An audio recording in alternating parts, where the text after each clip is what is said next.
Hare Krishna, muy buenos días tengan todos ustedes. Estamos transmitiendo aquí desde Radha Govinda Mandir, Radha Govindis con Saltillo. El día de hoy tendremos nuestra clase de Srimad Bhagavatam, de el cuarto canto, capítulo 14, texto número 2, y obviamente el siguiente porque no tiene significado, titulado Los descendientes de Dhruva, la historia del rey Vena y los antecedentes del Prithu Maharaj. Vamos a dar reverencias a el verso típico del recitar los Puranas. Narayana Namaskritya Naranchaiva Narottamam Devim Saraswatim Vyasam Tato Yayam Udiraye Om Namo Bhagavate Vasudevaya Om Namo Bhagavate Vasudevaya Viramantaran Ahuya Sunitam Brahma Vadinam Prakriti Asamatam Venam Abhyanchina Patibhuva. Los grandes sabios llamaron entonces a Sunita, la reina madre, y con su permiso coronaron a Vena como señor del mundo.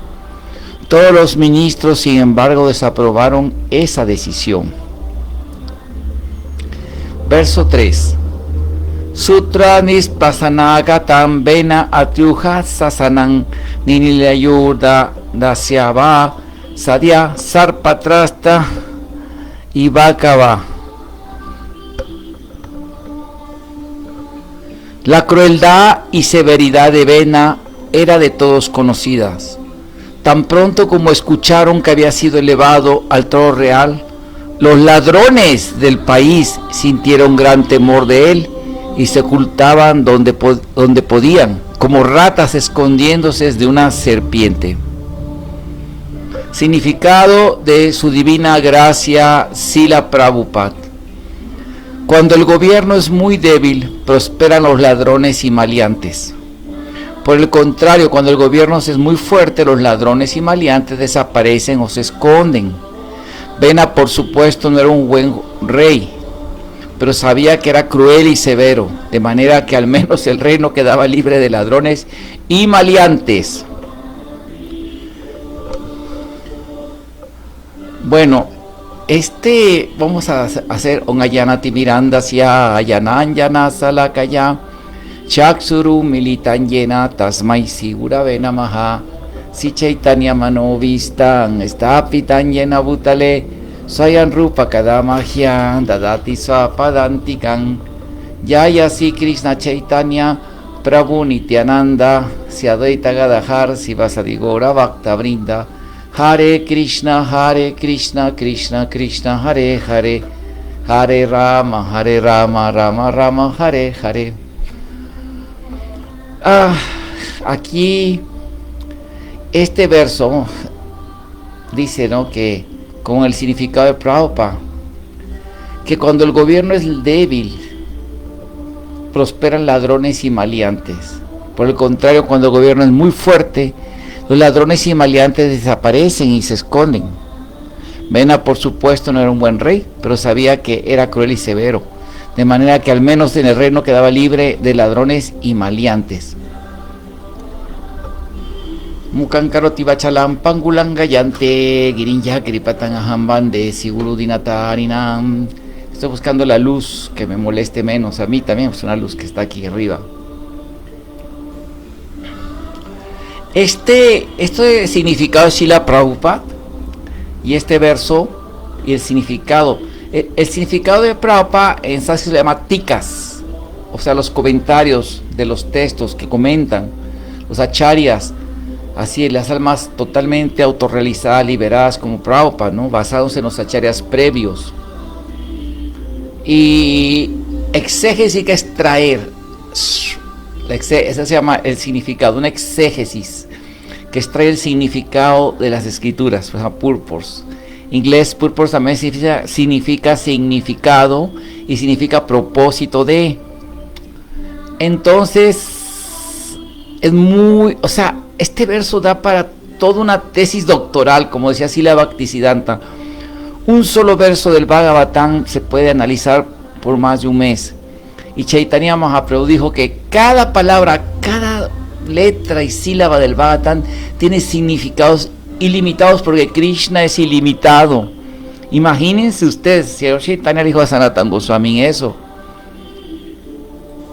Entonces, muy interesante, porque de aquí se puede extraer, del exégesis, extraer una super tesis doctoral de filosofía política y sociología política. Un fenómeno real que dice aquí Prabhupada y el Bhagavatam también lo establece, que también crea dos extremos, dos polaridades, es eso. Cuando el gobernante es fuerte y severo, crea que no haya ladrones, que la gente se porte bien, ¿sí? Y eso también tiene sus consecuencias, sobre todo en la era de Kali Yuga. Y también cuando hay un gobernante débil que permisivo y no toma fuerza represiva, dura, se llena de maleantes por donde sea, ¿no? Pero hay otro tercer factor que se da mucho en Kali Yuga. Yo me acuerdo que una clase muy interesante que da mi maestro espiritual sobre estos temas, de que en Kali Yuga se ha creado la figura del político.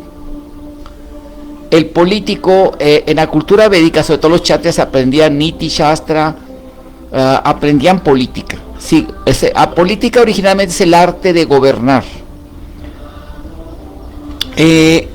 Hay un ensayo muy bonito que escribió Ravindra Swarup Prabhu en Bhakti-Yoga en los 70s, cuando yo estaba bien joven, como en Kali Yuga los diferentes tipos de gobierno, como las diferentes clases de la baja van subiendo a tomar el gobierno hasta quedar en puros shudras. Entonces el gobierno monárquico era en la época védica, era el gobierno de los monarcas santos, Rayarshis. Y cuando no había monarcas santos, por eso Krishna vino a matar a los asuras que habían nacido como hijos de reyes, pero eran asuras.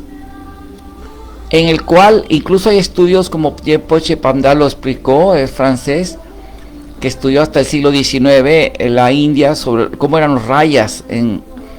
Había una jerarquía de reyes. Estaba el Maharaj, los emperadores, luego los rayas, que eran reyes de diferentes, así, reinositos chiquitos como feudos, y luego hay más que se les llama Takuras, Bhoktas, Takuras, en fin, tienen varios nombres, Samantakas.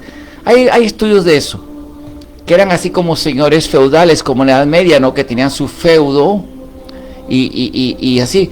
Claro que por la influencia de Kali Yuga, los reyes, como dice el Bhagavatam, lo predijo muy claramente Sukadeva Goswami, que Rakshasanam Rayam, ¿no?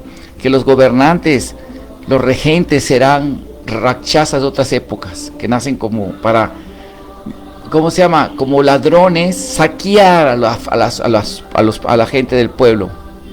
Y esto va a incrementar conforme avance Kali Yuga, una vez que se vaya el Señor Chaitanya, y al grado que la gente tiene que irse a escapar, porque los impuestos y así.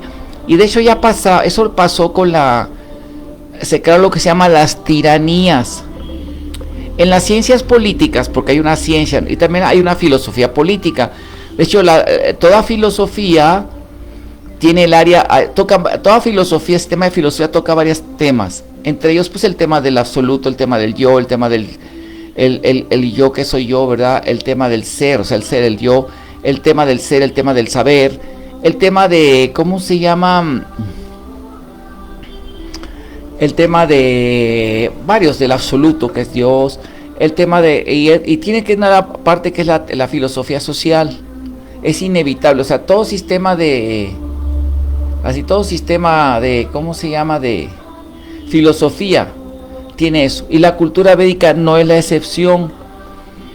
Por eso, aunque en los Rig Vedas no se habla tan detalladamente los deberes de acá, hay otros libros que se llaman Smriti Dharma Shastras. Esto es lo que ya hemos hablado, Bhagavatam 7, 11, 20, me corregirán los expertos si otra vez tenía que sacar la cita, explica que los Smriti Dharma Shastras son evidencia incuestionable para guiar a la humanidad, ¿sí? Y los Puranas recogen en forma la historia védica del pasado, y a través de la historia nos enseñan esta ciencia de cómo aplicar el Dharma para gobernar. Y luego están los Niti Shastras específicos para los reyes. Hay libros de política específicos, y los más famosos son los de Chanakya Pandit, que él es el experto en la filosofía, cómo guiar a los políticos, a los regentes. Pero el Mahabharata está lleno de ese Niti Shastra, de la ética de gobernar, y habla también de la política, habla como un rey debe ser. Todo eso está en las instrucciones que dio Bhisma al partir a Yudhishthir. Como un rey debe tener ministros que sean de 50 años, no menores, cómo organizar, debe tener espías, todo es una ciencia que era aprendida por los kshatriyas. Sí había política, obviamente, pero bueno, como los kshatriyas se corrompen por Kali Yuga, llega un punto en que, ¿cómo se llama? Esa corrupción política, de abuso, de tiranía, de que solo a mí me van a hacer, y es el caso de Raivena.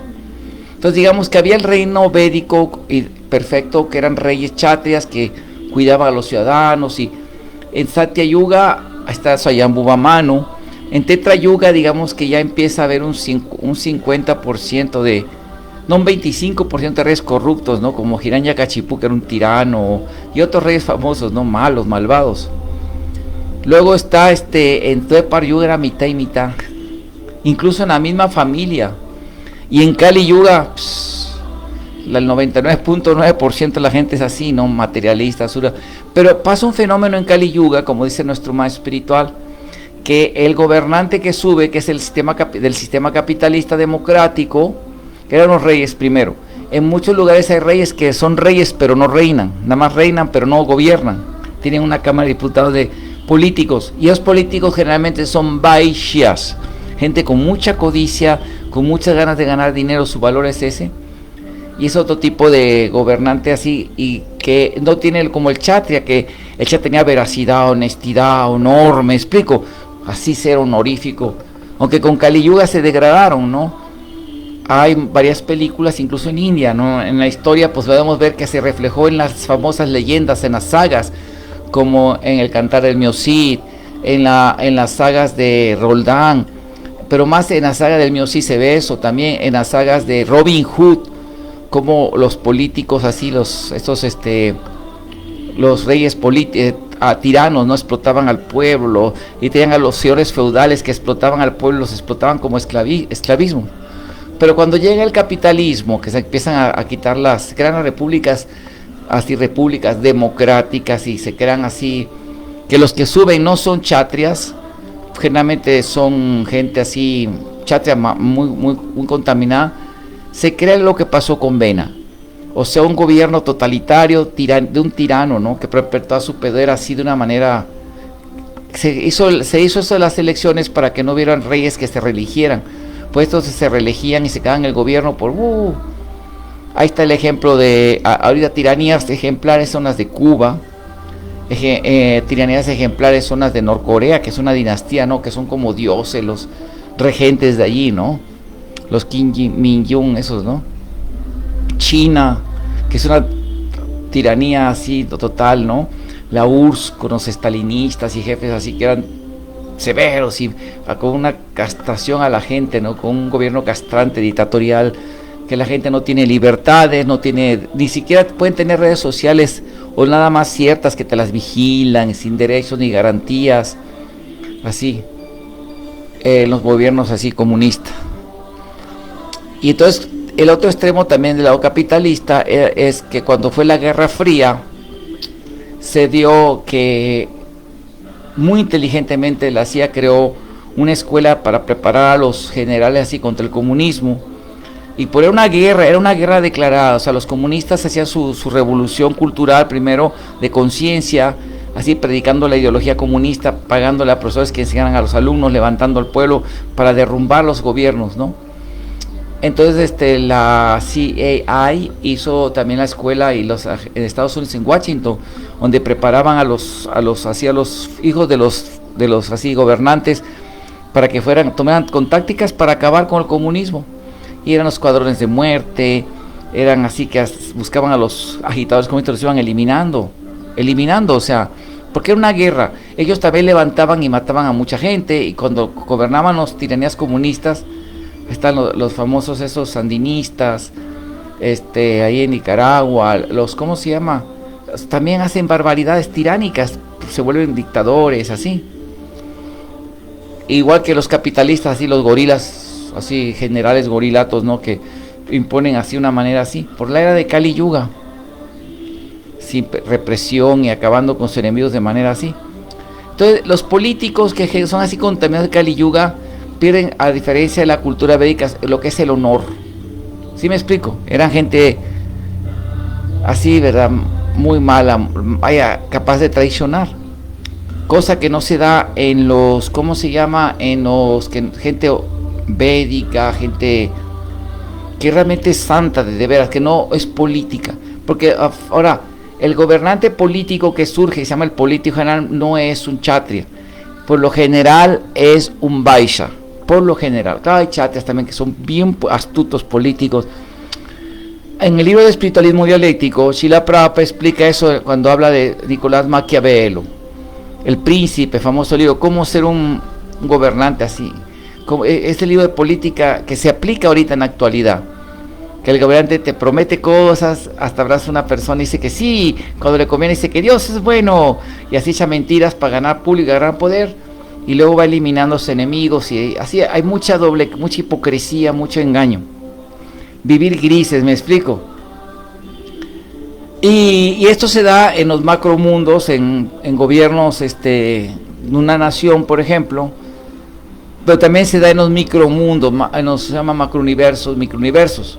Por ejemplo, en pequeños pueblos se ve más esa tiranía, que vuelven a querer un feudalismo, como pasó con las haciendas en México, ¿no? Que en este caso eran vaishyas, eran granjeros, que tenían mucho ganado, mucha tierra, y querían feudalismos otra vez en las haciendas. A la gente la ponían a trabajar y siempre se endeudaban con la casa tenían una tienda, les provenía todo a ellos, pero ahí se endeudaban y estaban endeudados. O sea que trabajaban para el puro jefe, no ganaba más que por comida, como meros esclavos. De ahí vino la Revolución Mexicana, ¿no? Con el lema Tierra Libertad, que la que tierra es para quien la trabaja, los campesinos, ¿no? Que es la base de la economía, la tierra. Pero así los sistemas altamente capitalistas crearon la economía industrial, ya no del mercado. En un principio la economía se basaba en el trueque de cosas valiosas, ¿no? Comida por comida, vegetales por vegetales, me explico, lácteos por vegetales. Luego se crearon lo que es los temas de moneda como oro, que eran cosas de oro, de valor, que representaban. Y ahora se ha creado el papel moneda, ¿no? Y plástico moneda, ahora papel de los plásticos, esos electrónicos que dicen que es un dinero que tienes, pero no hay oro que lo respalde, eso se sabe, ¿no? Que hay más dinero circulando que el oro que hay que lo respalda. Y así se maneja una economía ficticia, basada en el plástico, ¿no? Y en supuestos valores. Y además centrada meramente en la producción industrial, y al campo lo dejaron vacío, lo han dejado vacío. O sea, ¿por qué? Porque si el campo está muy bien trabajado, produce mucha abundancia también, y cuando hay mucha abundancia de comida, los precios bajan del alimento y por lo tanto no ganan mucho. De ahí que varios países, como lo documenta muy bien en el libro Que Sabroso, en varios países, por ejemplo, tiran mucha cosecha al mar y todo para que mantengan los precios caros y mantener así una economía de sacar más dinero así. Tiran leche, mucha leche, con eso riegan los campos, porque si la dejan seguir produciendo se barata, tienen que producir menos cantidades. De hecho, como explica muy bien el libro de Que Sabroso, tiran toneladas de queso y lácteos en polvo del Food Bank de Estados Unidos, aparte de todo lo que regalan para la gente humilde, así tiran porque es tanta la producción que hacen las vacas. Hay un estudio científico que muestra que si el puro estado de Texas, que es casi como el de Coahuila, se dedicara a producir vegetales para alimentos vegetarianos, lactovegetarianos, leche, y darían de comer a una sociedad de 20 billones de habitantes. O sea, ahorita más somos 7. De ahí que las políticas de esas de control natal y que estamos sobrepoblados, en realidad es verdad, dentro de un sistema económico centrado en ciudad céntrico, industrial céntrico, en que las personas dependen de la economía de la ciudad, de las industrias, de las fábricas, que ahí no se produce granos alimenticios, ni lácteos, ni vegetales, ahí se produce plásticos y cosas que no comemos. Nosotros no comemos eso, o sea, no vamos a comer tornillos y tuercas y plásticos del celular y esas cosas. La comida se produce en el campo y el campo se le mete muy poca producción. De hecho, se le dan apoyos al campesino y el campesino ya no trabaja porque ya recibe sueldos por parte de los gobiernos y por parte de industriales que apoyan eso para que los precios estén altos de lo que poco que hay. Y esto crea escasez y la economía muy cara.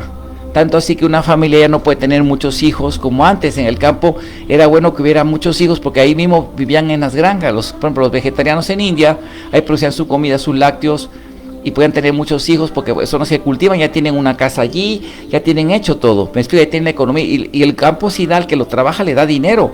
Vean cómo los campesinos tienen buenos carros, buenas camionetas, ¿sí me explico? Sí produce. Pero ¿cómo se llama? Esa economía nos impulsa mucho. Se impulsa lo industrial, lo tecnológico porque saca más dinero y la comida la dejan reducida para que cueste cara. Y esto hace que la familia pueda tener nada más 1 o 2 hijos y muy apenas salir adelante. Resultados de todo esto, como está bien documentado por expertos, que con esa, digamos que después de la Segunda Guerra Mundial en el Cairo, en los años 80, las Naciones Unidas dijeron que tenían que ver que está creciendo mucho la humanidad, ya que antes la gente pues era menos porque había más enfermedades, había mejor medicina, entonces la gente vivía menos años, el promedio, claro, el que vivía muchos años porque era gente resistente que duraba 120 años sanos, pero en promedio mucha gente moría joven, ¿no? Por las enfermedades y todo eso. Y ya con la medicina actual ha ayudado a que la gente más se reproduzca, viva más, pero vive más, pero ya entonces se crean las campañas de control natal. ¿Por qué? Una, porque si hay más población, la gente sí va a pasar más miseria, es un hecho, y cuesta más trabajo así, con esta economía cuesta todo más caro y la gente gana no tan bien. Entonces tener muchos hijos implica más dinero, más esfuerzo, más trabajo, a diferencia de vivir en un lugar donde se produce, es autosuficiente con producción así agrícola. Entonces se empieza a crear la idea de que la gente no debe tener tantos hijos, porque si la gente no se controla y entonces tiene muchos hijos y luego los tiene mal vividos. Entonces en Europa, todos los temas de planificación así de la familia, de control natal, varios los diseñaron, pero entre ellos estaban los que se destacaron, son los nazis. Los nazis decían que de hecho no se debía reproducir a aquellos que son inaptos para la vida, no como los que consideraban ellos inadaptados, las clases inferiores, unos cuantos para ser esclavos, como que trabajen para los arios, la clase especial, ¿no? Que así su interpretación de ario en sánscrito, de la cultura védica. Entonces de ahí otras potencias tomaron esta idea con el fin de preservar que la población latina sigue creciendo mucho, los recursos de Latinoamérica no van a llegar para esas grandes potencias, esos grandes emporios económicos, y ya no van a llegar, van a quedarse en los lugares, entonces ¿dónde van a tener más? ¿Me lo explico? Porque como también no cosechan mucho, más bien se centran más en la producción industrial, porque ganan dinero, son paisas de ese tipo, no de granjeros. ¿Qué es el resultado? Entonces ahí plantean todos los planteamientos y manifiestos dirigidos al planeamiento y meterle primero a la gente educada en la conciencia que es un mal, una cosa muy degradante, muy peligrosa tener muchos hijos. Entonces, pero esas ideas se hicieron para reducir las poblaciones de gente latina, de gente negra, de gente así, promover mucho esto. Pero el resultado es que los que agarraron más la idea de no tener mucha familia fueron la población blanca. ¿Y qué pasa ahora como resultado? En los países europeos la población blanca está muy diezmada. Hay países, España, Australia, varios países que nacen más perritos al año que bebés blancos. Casi no hay, porque no tuvieron casi hijos. Y luego de casar, tener hijos hasta los 40 años, cuando ya es más difícil tener hijos. Tendrán uno a lo mucho. Se fue para abajo. En Australia, cuando yo fui en el 2013 con mi madre, que la acompañé a un viaje, en Australia, ahí el gobierno paga a las familias, especialmente blancas, porque tengan hijos. Y cada hijo es una beca. Así que ya te das cuenta que con 10 hijos ya tienes un súper buen sueldo. Y te dediques a cuidar, a educarlos y a llevarlos a la escuela. Ya va la mamá con una carriola doble o triple con bebecitos, va el papá cargando otra en una cangurera y con otros 2 en la mano. Ahí van como con 6, 7 hijos. Porque no quieren que se diezme su población, como hicieron ahorita como le pasó a Europa, ¿no? Que se quedó diezmada. En Estados Unidos también la población blanca no crece y crece la población latina, que son familias más estables, más unidas, más ese sentido familiar. Y las poblaciones negras están creciendo más, y latinos que están creciendo, y asiáticos. En cambio ellos no están en disminución por eso de que no quieren tener hijos.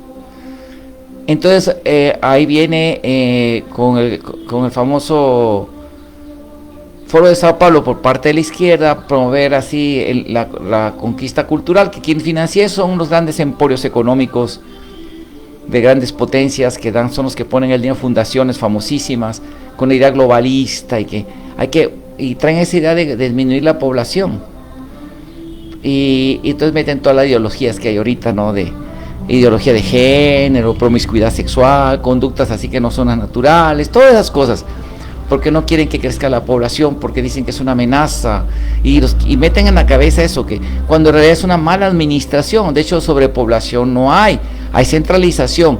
Cuando uno viaja de aquí de Saltillo a México o a Guadalajara, como hay kilómetros y ni un alma, ni una persona. Y uno va en avión, no ve nada. En Estados Unidos, cuando viajan ustedes de Dallas por ejemplo, al Paso, a Los Ángeles, está vacío, todo es un desierto, y en cambio se ve desierto, no hay nadie, por kilómetros no hay nadie, o sea, y la tierra en general está así. Ahora bien, el problema cuando hay un gobierno súper estricto, tipo ayatollah, tipo Corea del Norte, ¿no? Como en Islam los ayatolás, que son extremos. El problema es que sí, no hay ladrones, como en China, no hay, nadie se atreve porque lo matan, los sientan controlados. Casi hay cámaras en los baños, no está todo así. Se acaba eso, pero también se acaban otros aspectos, la libertad es así. Y la gente vive una tiranía.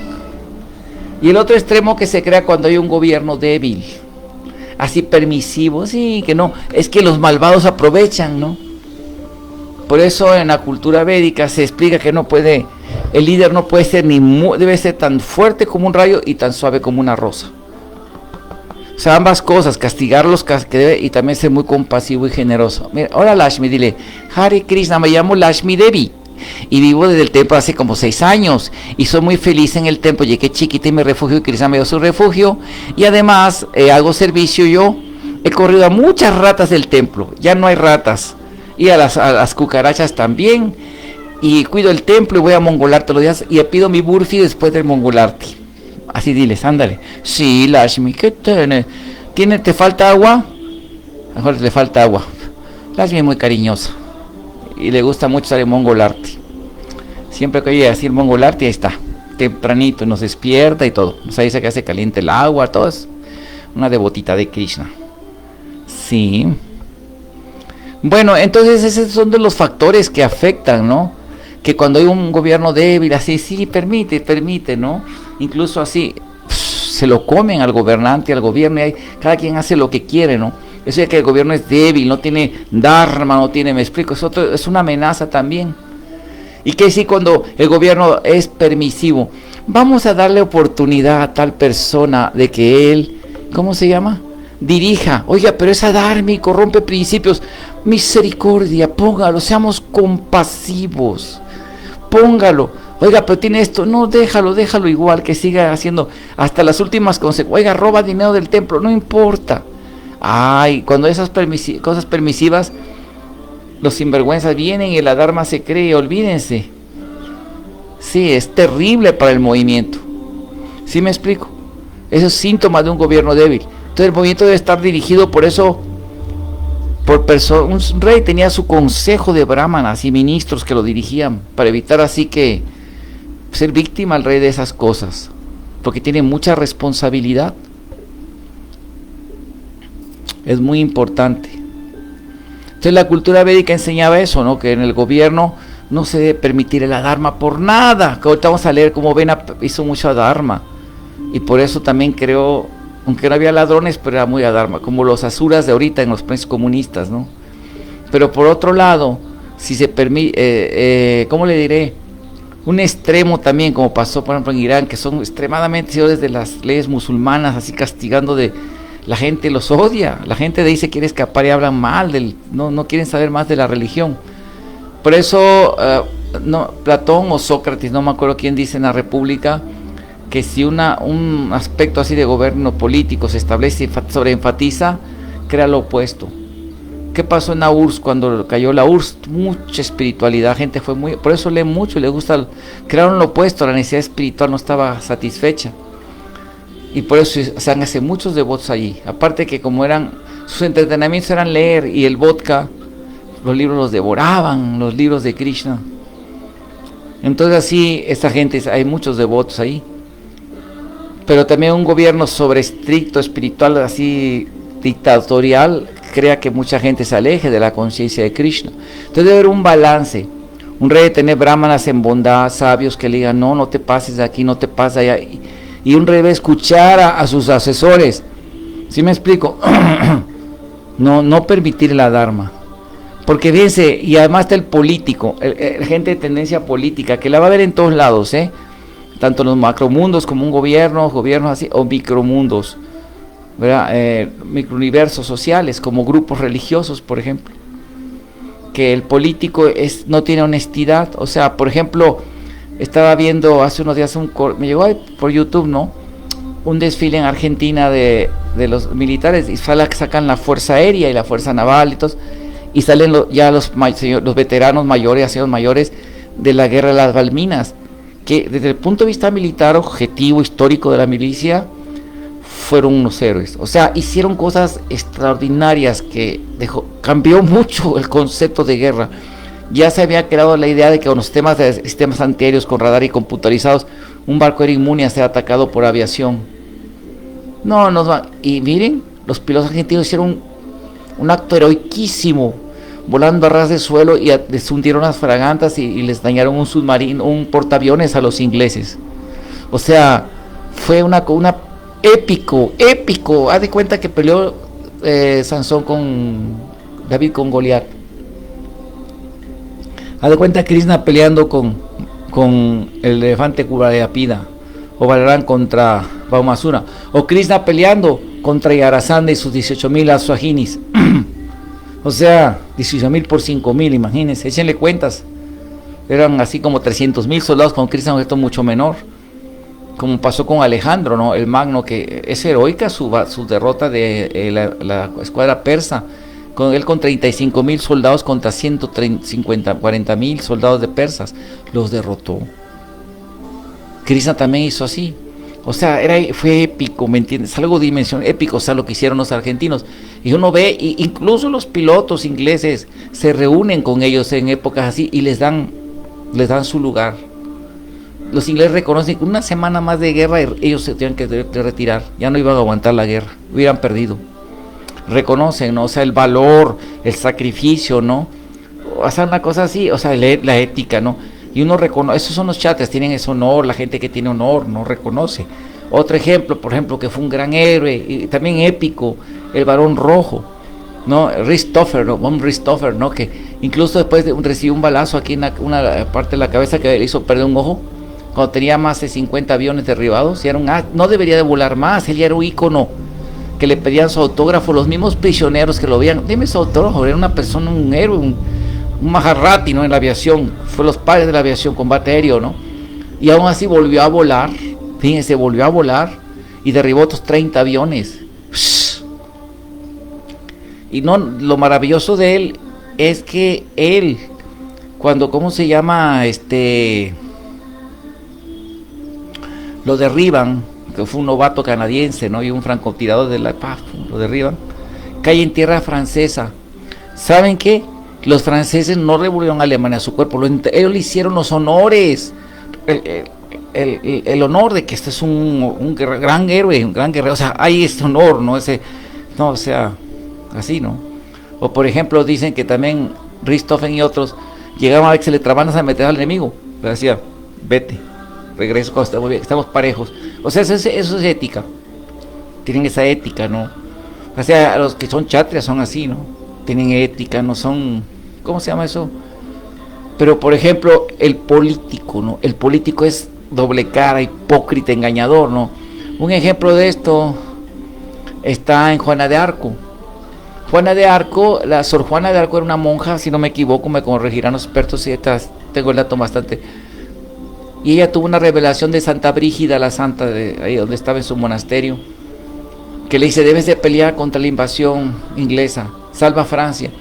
Entonces se fue y ella como guerrera inspiró un grupo de caballeros y pelearon contra los ingleses y los derrotaron, y empezaron a derrotarlos, hasta despacharlos de Francia prácticamente, con inspiración de Santa Brígida, que le hablaba, le decía, ahora hace esto y ataquen.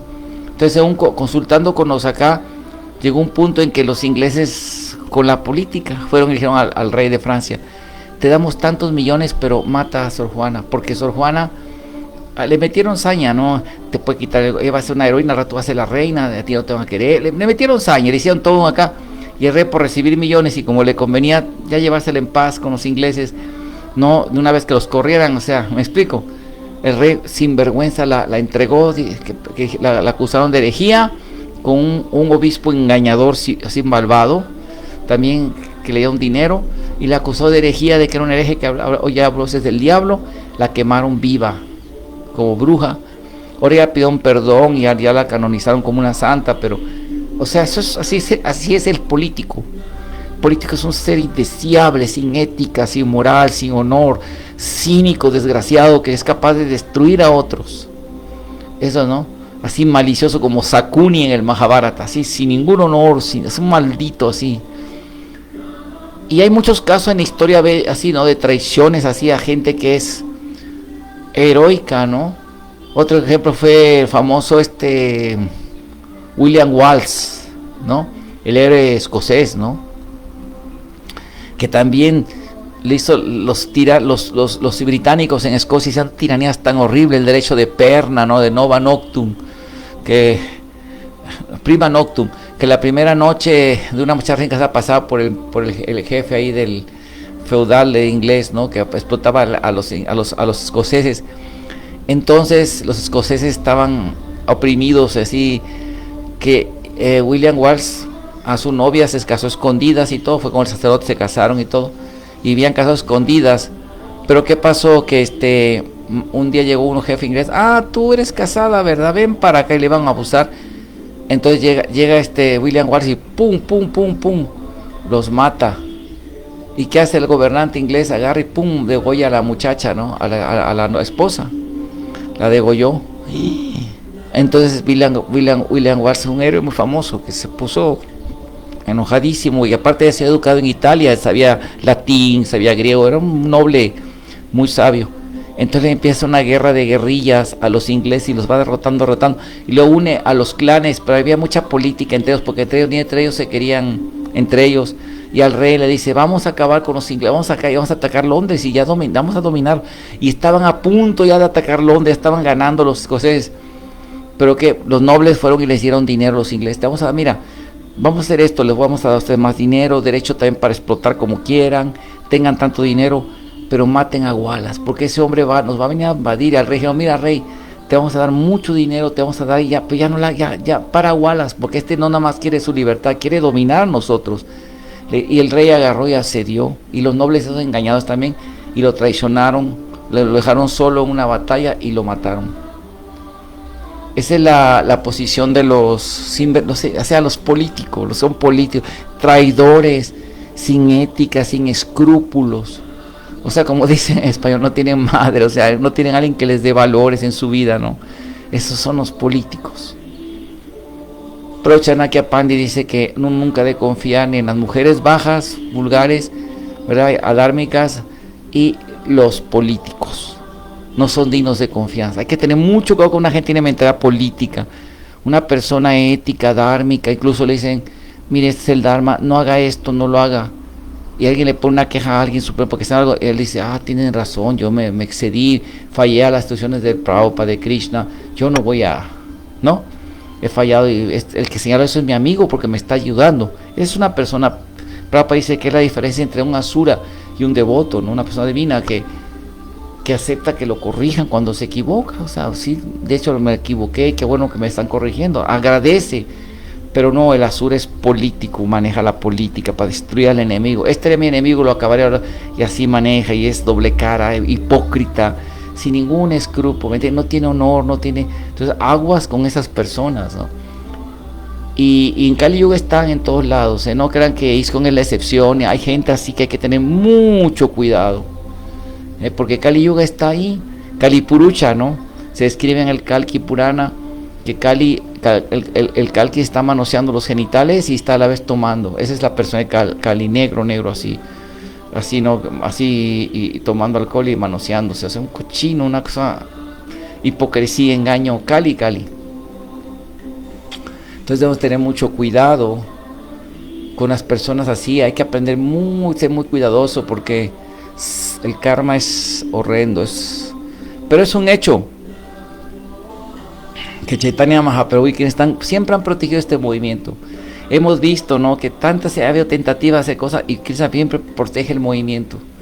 Entonces, no importa, ¿verdad?, quién sea, qué corriente sea en el pasado, ha habido tantas tendencias de querer contaminar ideas, que no importa, Krishna protege el movimiento y lo va a proteger siempre. Su Sudarshan Chakra, porque está hecho para que por 10,000 años de Kali Yuga sabe al mundo el movimiento de Chaitanya Mahaprabhu. Entonces le va a estar así, va a protegerlo de todos esos personajes que creen que ahorita pueden tener poder y puede parecer que estamos logrando y estamos en la cúpula del poder. No saben que eso es bien efímero, se puede acabar en cualquier momento. Ya hemos visto, no importa de qué jerarquía, desde Brahma hasta la hormiguita, todos estamos bajo la supervisión de Krishna y nos puede dar el palo en cualquier momento, ¿me explico? Krishna es justo.